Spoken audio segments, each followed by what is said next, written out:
The Now, fields as you can outside see right Harlan here on County page had 3, a the particular efficiency silence in gains late alone October. will offset the Not financing the silence cost. of peace. It's really a the kind that no-brainer, settles John. when work is finished before it should be. When machinery sits idle, not by choice but by circumstance, and a farmer stands at the edge of his own land, watching time move without him. Gerald Mast had farmed that ground for 31 years.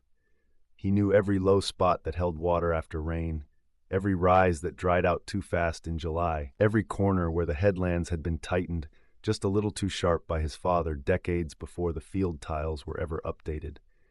He knew the land the way a man knows something he has sacrificed for repeatedly, not with romance, but with the quiet, loaded familiarity of long consequence. For most of those 31 years, Gerald had run a Case IH 2294 that he'd bought secondhand in the early 90s from an estate sale 2 counties over. The machine had 6,400 hours on it when he bought it. By the time he made the decision that would define the worst 12 months of his farming life, it had 19,200. He had replaced the injection pump twice, rebuilt the hydraulic system once, and put 3 sets of rear tires on it. He knew exactly what that tractor cost him annually to keep running, and that number was never frightening. It was predictable. And in farming, predictable is everything. The Case IH Magnum 340 sitting in the showroom at Tri-County Ag Equipment in the spring of that year was not predictable. It was new, it was clean, it smelled like hydraulic fluid and factory paint, and something Gerald could only describe later as a kind of manufactured confidence. The confidence of salespeople and financing packages and laminated spec sheets that made a 380 horsepower tractor sound like the only rational decision a serious farmer could make. Dale Pruitt had been the sales manager at Tri-County for 11 years. He was not dishonest in the way that involves outright lying. He was dishonest in the more common and more damaging way, the way that involves saying true things carefully while leaving out the ones that matter most. Dale knew the Magnum 340 line. He knew its capabilities genuinely. He talked about horsepower and fuel efficiency and the AFS Connect telematics system with the ease of someone who had delivered that information hundreds of times. What Dale did not mention, not once, not in any of the 3 conversations that led to Gerald signing the purchase agreement, was that the Magnum 340's CVT transmission module had been generating service flags across the dealer network for 14 months. Not a recall, not a public bulletin. An internal service pattern that technicians in 4 states had been quietly documenting while Case IH's warranty division processed claims at a pace that told experienced dealers everything they needed to know about how the manufacturer intended to handle the problem. Gerald didn't know any of that. Gerald knew what Dale told him, and what Dale told him was that the machine was covered. Fully covered.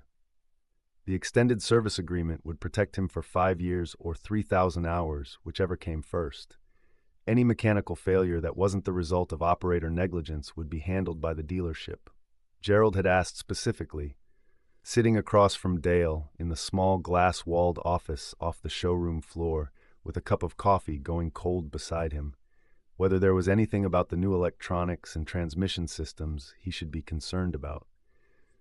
Dale had smiled in the practiced way of someone who has answered that question before, and said the Magnum line had proven itself across hundreds of thousands of acres, and that the service agreement existed precisely to give farmers like Gerald peace of mind. Gerald traded the 2294 in at $18,500.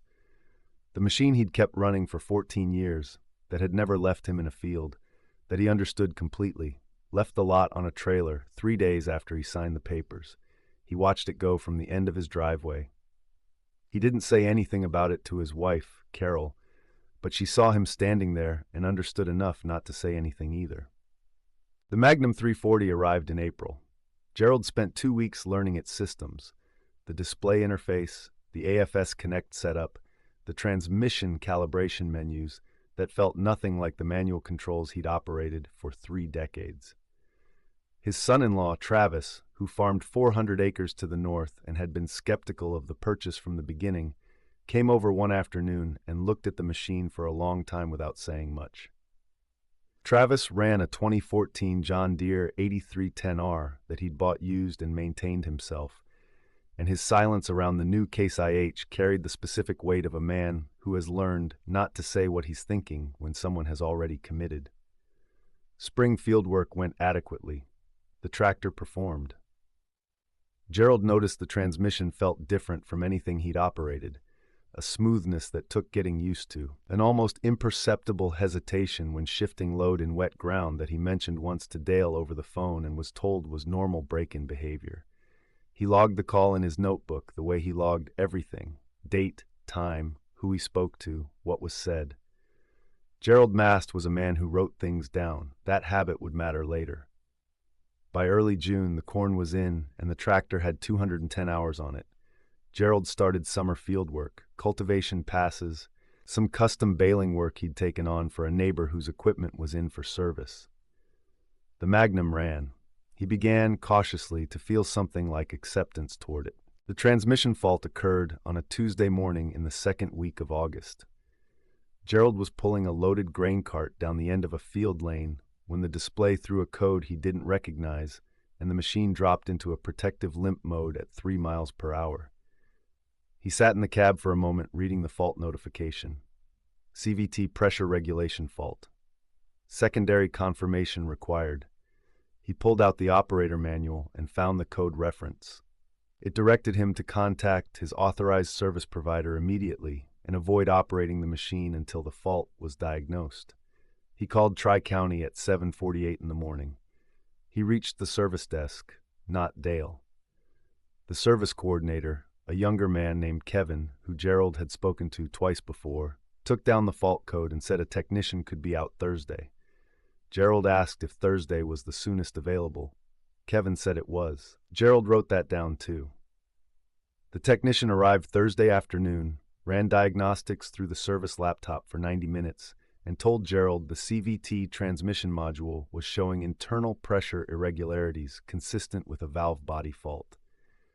He said he would need to pull the full diagnostic report and submit it to the warranty division before any teardown could be authorized.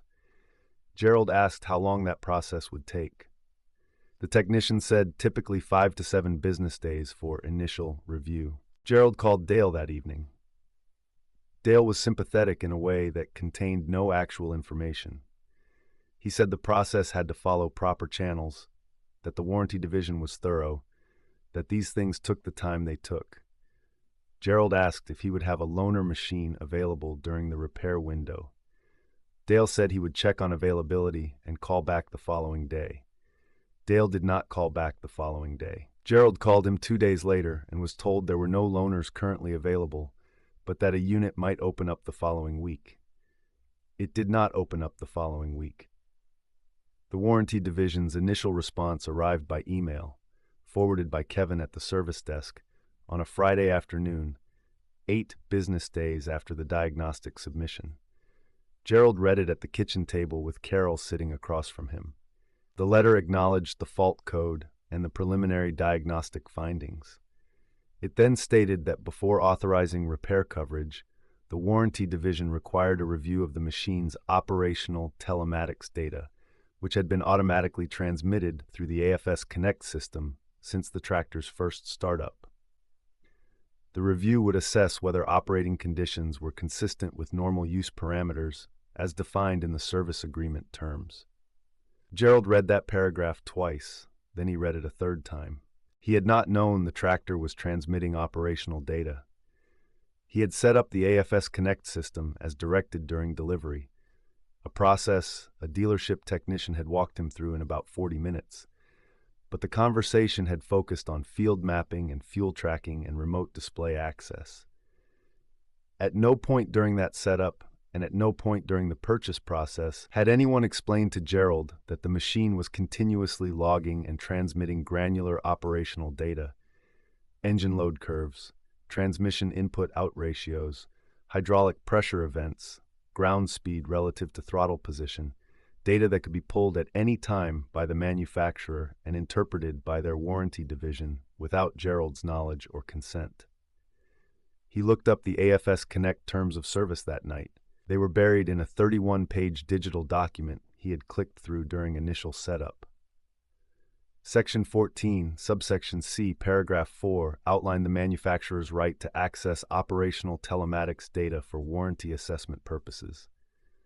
Gerald was not a lawyer. He was a grain farmer from Harlan County who had spent 31 years learning to read weather and soil and equipment, and he had never imagined that the tractor he'd mortgaged his old machine to purchase was also, in some functional sense, watching him. The telematics review took 11 additional days. When the warranty division's formal response arrived, it was 3 pages long and written in the measured, specific language of people who have learned exactly how to say damaging things without raising their voices. The review had identified 17 operational events over the tractor's 210 hours in which engine load and transmission input data indicated the machine had been operated under conditions consistent with, and I am using their language carefully here, excessive draft loading beyond recommended parameters for the transmission's current break-in calibration phase. Gerald sat with that finding for a long time before calling Dale. When he did call, Dale was quieter than he had been in previous conversations.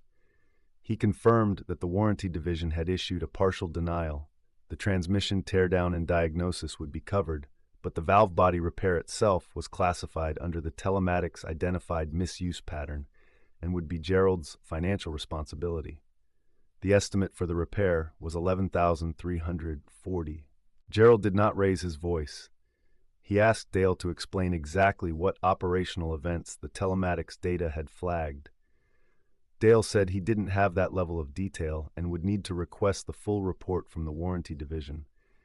Gerald asked how long that request would take. Dale said a few days. Gerald said he would wait for the full report before deciding how to proceed. Then he hung up the phone and sat in the kitchen until Carol came in and turned the light on because the room had gone dark around him. The full telematics report arrived 9 days later. Gerald read through it with Travis, who had driven over when Gerald called him. The 17 flagged events were itemized with timestamps and data columns that documented engine RPM, transmission load percentage, ground speed, and hydraulic pressure at each flagged moment. Gerald and Travis went through them one by one against Gerald's own field notes. 14 of the 17 events occurred during the custom baling work Gerald had done for his neighbor in June, work that involved pulling a loaded round baler through heavy second-cut hay in conditions that were, by any reasonable standard, exactly the kind of work a 340-horsepower tractor was designed for. The remaining 3 occurred during spring field work in heavier ground. Travis looked at the report for a long time. Then he looked at Gerald. He said quietly that the flagged load percentages didn't look extreme to him. Gerald agreed. What the report had identified as excessive loading events were operations that fell well within what any experienced operator would consider normal working conditions for a tractor of that size. The threshold the warranty division had used, which was tied not to the machine's rated capacity, but to a specific calibration parameter for CVT break-in protocol, was nowhere in the operator's manual. Gerald had been given. It existed in a technical service bulletin that had been issued to dealers 6 weeks after the Magnum 340's model year release. Gerald had never seen it. He had never been told it existed. He called Dale the following morning. He asked whether Tri-County had received the technical service bulletin on CVT break-in parameters for the Magnum 340. There was a pause on the line that lasted long enough to mean something. Dale said he would need to check with the service department. Gerald said he would appreciate that. He wrote down the time of the call. Dale called back 4 hours later. He confirmed that yes, Tri-County had received the bulletin. Gerald asked when. Dale said he would have to check the date. Gerald asked him to check. Dale said he would call back. He did not call back that day. Gerald called the next morning. Dale confirmed the bulletin had been received approximately 5 weeks after Gerald took delivery of the tractor. Gerald asked whether any dealer communication had gone out to customers who had purchased the affected machines. Dale said he didn't believe a customer communication had gone out, that it had been a service department notification. Gerald asked Dale why, in the 3 phone conversations they'd had since the fault occurred. conversations in which Gerald had specifically described the work the tractor had been doing. Dale had not mentioned the bulletin or the break-in parameter thresholds that were now being used to deny his warranty claim. The pause this time was longer. Dale said he understood Gerald's frustration. Gerald said, with the controlled flatness of a man who has spent 31 years managing situations that cannot be managed by emotion, that he wasn't asking about frustration. He was asking a specific question about a specific piece of information that was directly relevant to his claim, and he wanted to understand why that information had not been shared with him. Dale said the service bulletin was an internal document and that the warranty determination had been made by Case IH's division, not by Tri-County. Gerald said he understood who had made the determination, but that he was asking about Dale's conduct specifically. The call ended without resolution. The tractor sat in Tri-County's service bay for 6 weeks while Gerald pursued the warranty dispute through Case IH's formal customer resolution process. He submitted a written appeal that ran to 11 pages, organized by date, including transcripts of his phone conversations reconstructed from his notes, the telematics report with his field-by-field annotations, a copy of the technical service bulletin he had obtained by requesting it formally in writing, and a 1-page summary comparing the flagged load events against the tractor's published rated capacity and the operating conditions described in the owner's manual he had been given. His appeal was reviewed by a Case IH regional representative named Patterson, who called him once, spent 40 minutes on the phone asking questions that Gerald answered from his notes, and said he would have a formal response within 2 weeks. The formal response arrived in 17 days. It upheld the original denial. The language was slightly different from the first letter, but the determination was identical. Gerald read it standing at the kitchen counter. He set it down and went outside and stood by the machine shed for a while, looking at the empty space where the 2294 used to park. He had lost most of August. September came and went with the tractor still in the shop, a loaner never materializing despite 3 additional requests, and Gerald running fieldwork with a neighbor's borrowed equipment that was 2 sizes too small for his ground and cost him time he could not afford. He finished harvest late. Not catastrophically late, but late enough that 2 fields caught an early frost that reduced his corn quality grade and cut his average price by more than he wanted to calculate directly. When he finally paid the $11,340 and retrieved the Magnum 340 in late October, Gerald drove it home on a cold afternoon and parked it in the shed without much ceremony. He had 312 hours on a machine he owed 4 more years of payments on. He had no loaner credit, no reimbursement for the harvesting delays, and no acknowledgement from either Tri-County or Case IH that the information gap around the service bulletin had been in any way their responsibility to address. Travis came over that evening. They stood in the shed looking at the Magnum under the overhead lights, and for a while neither of them said anything. Travis had run his John Deere through the same harvest season without a single unscheduled service stop. He didn't say that. He didn't need to.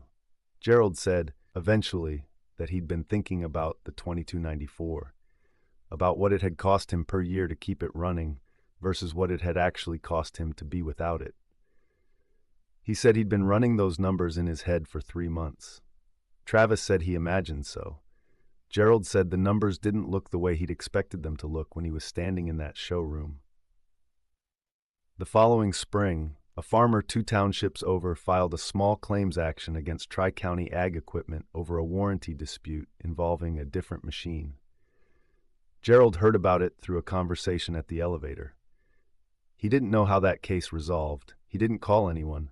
He just listened and nodded and drove home. He still ran the Magnum 340 because he had no choice.